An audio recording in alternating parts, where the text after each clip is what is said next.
बच्चों हम लोग विशेषण पढ़ रहे हैं। पिछली क्लास में हम लोगों ने देखा विशेषण किसे कहते हैं, इसके कितने भेद होते हैं, और भेदों में मैंने आपको गुणवाचक विशेषण और संख्यावाचक विशेषण के बारे में बताया कि जिससे किसी चीज़ के गुण दोष आदि रंग रूप आदि का ज्ञान हो उसे गुणवाचक विशेषण कहते हैं। और संख्यावाचक विशेषण में जिससे हमें किसी संज्ञा या सर्वनाम की संख्या का बोध हो। लेकिन संख्यावाचक विशेषण में भी हम लोग निश्चित और अनिश्चित संख्यावाचक विशेषण पढ़ा था।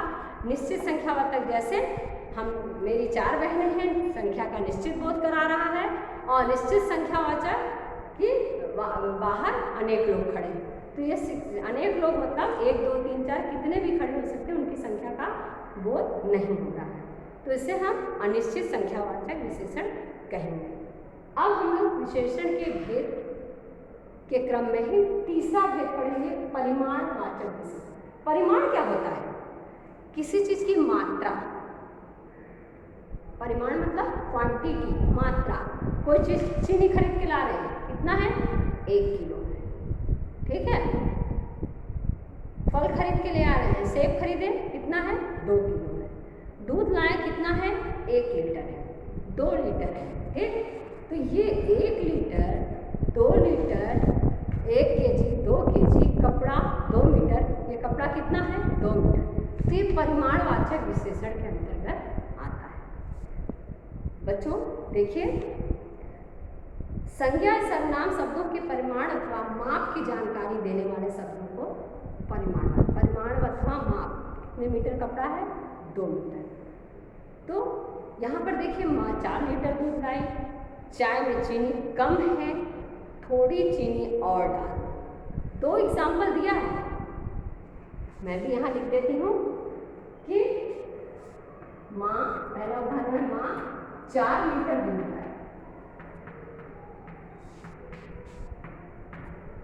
दूध लाई, ये है निश्चित परिमाणवाचक। निश्चित परिमाणवाचक मतलब मात्रा, परिमाण मतलब मात्रा, निश्चित मात्रा बता रहा है कि 4 लीटर दूध लाई। दूध की मात्रा कितना है? 4 लीटर। लेकिन चाय में चीनी कम है, चाय में चीनी कम है,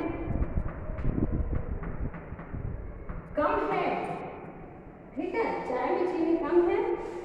तो यहाँ पर कम जो है अनिश्चित परिमाण,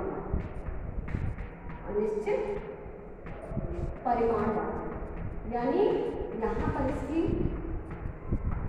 मात्रा का हमें पता नहीं है, ठीक है। तो जब हमें यहाँ पर देखेंगे कि जब हमें निश्चित मात्रा का पता हो कि कितना सामान है, तो वहाँ पर निश्चित परिमाणवाचक 1 kilo, 2 kilo, 4 kilo, 1 metre, 2 metre, और जब उसकी मात्रा का नहीं पता है तो अनिश्चित परिमाणवाचक। जैसे देखिए यहाँ निश्चित परिमाण, कमीज बनने में 2 मीटर कपड़ा लगता है और हम प्रतिदिन 2 लीटर दूध लाते हैं। यहाँ पर निश्चित मात्रा को बता रहा है, लेकिन अनिश्चित परिमाणवाचक में थोड़ा सा दूध चाहिए, कुछ सेब ले लो, मुझे कुछ खाने को दो, मैं कमीज बनाने के लिए कपड़ा कम है, या तुम्हें ज़्यादा पानी पीना चाहिए तो ज़्यादा, कम, ठीक है। ये सब जो है क्या है? अनिश्चित परिमाणवाचक। मात्रा तो बता रहा है, ज़्यादा पीना चाहिए, तुम्हें पानी ज़्यादा पीना चाहिए। ज़्यादा शब्द जो है, ये ज़्यादा जो है अनिश्चित परिमाणवाचक के अंतर्गत आता है, क्योंकि इसकी मात्रा के बारे में नहीं है, 1 लीटर पीना है, 2 लीटर पीना है, वो नहीं पता है, ज़्यादा पीना है। तो यहाँ पर ये अनिश्चित परिमाणवाचक। ध्यान दीजिएगा, यहाँ देखिए निश्चित परिमाणवाचक, अनिश्चित परिमाणवाचक तथा अनिश्चित संख्यावाचक, अनिश्चित परिमाणवाचक तथा अनिश्चित संख्यावाचक में अंतर। क्या अंतर है कि देखिए, जैसे हम लोग पहले पढ़े थे अनिश्चित संख्यावाचक विशेषण, विशेष की निश्चित रूप से संख्या का बोध नहीं कराते, तथा अनिश्चित परिमाणवाचक जो है निश्चित मात्रा का बोध नहीं कराते। निश्चित मात्रा कोई चीज़ कितनी है, निश्चित रूप से नहीं होता है, दोनों के विशेषण में कुछ थोड़ा कम ये सब आदि शब्द प्रयोग में लाए जाते हैं। कोई खड़ा है, कितने लोग खड़े हैं? 2-4 लोग खड़े हैं। हमारी 4 बहनें हैं, उसकी कई बहनें, कई में 2 भी हो सकती, 4 भी और 6 भी। तो यहाँ पर कोई कुछ का प्रयोग निश्चित संख्यावाचक और अनिश्चित संख्यावाचक और अनिश्चित परिमाणवाचक दोनों में प्रयोग किया जाता है।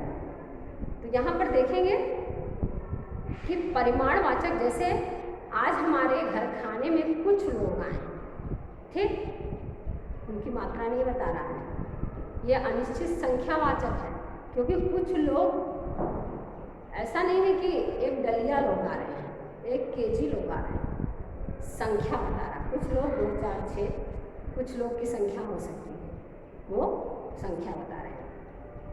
चाय में डालने के लिए कुछ चीनी, ये परिमाण बता रहा है, यानी चीनी की मात्रा बता रहा है। कुछ चीनी यानी थोड़ा ज़्यादा, जो भी चीनी की मात्रा है। आज मैंने बहुत से केले खरीदे, या अनिश्चित संख्या का बोध करा रहे हैं। बहुत से केले, संख्या कितनी थी? 2, 4 दर्जन, कितना नहीं पता, बहुत सारे केले। माँ ने दूध से चावल बनाए, बहुत से चावल बनाए। बहुत से चावल मतलब ज़्यादा से एक भगोना,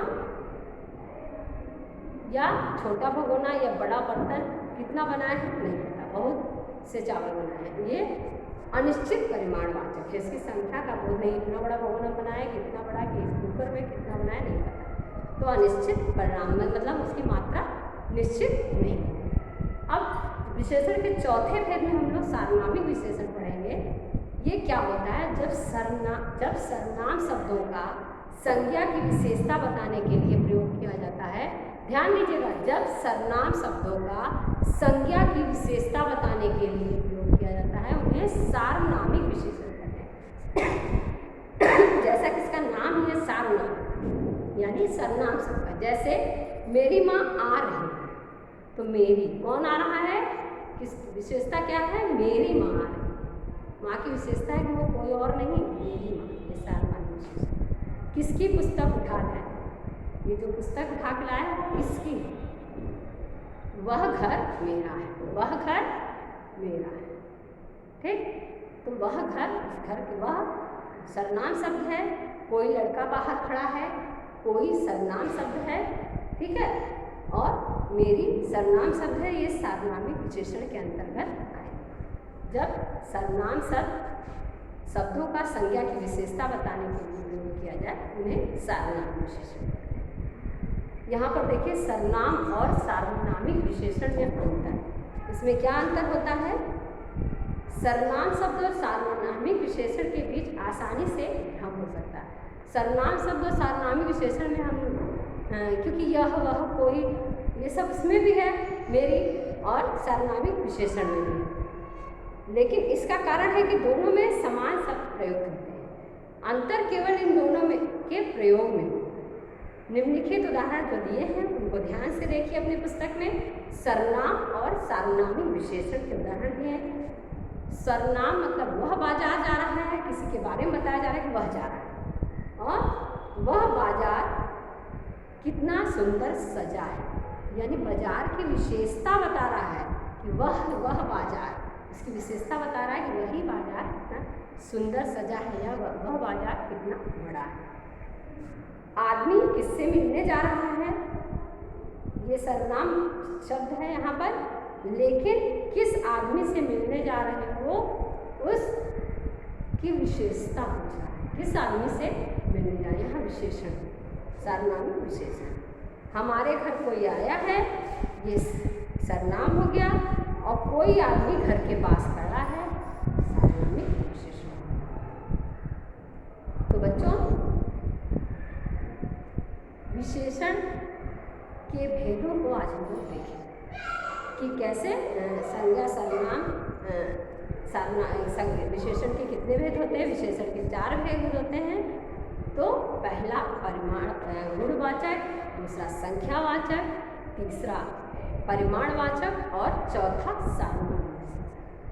परिमाणवाचक और संख्यावाचक के अंतर्गत दो विशेषण हैं, निश्चित संख्यावाचक और निश्चित परिमाणवाचक, अनिश्चित संख्यावाचक और अनिश्चित परिमाण, दोनों तरह से उनको, तो परिमाणवाचक में भी निश्चित संख्यावाचक, अनिश्चित संख्यावाचक, परिमाणवाचक में भी निश्चित परिमाणवाचक और अनिश्चित परिमाणवाचक। तो बच्चों, हम लोग आज विशेषण के भेद को पढ़े हैं।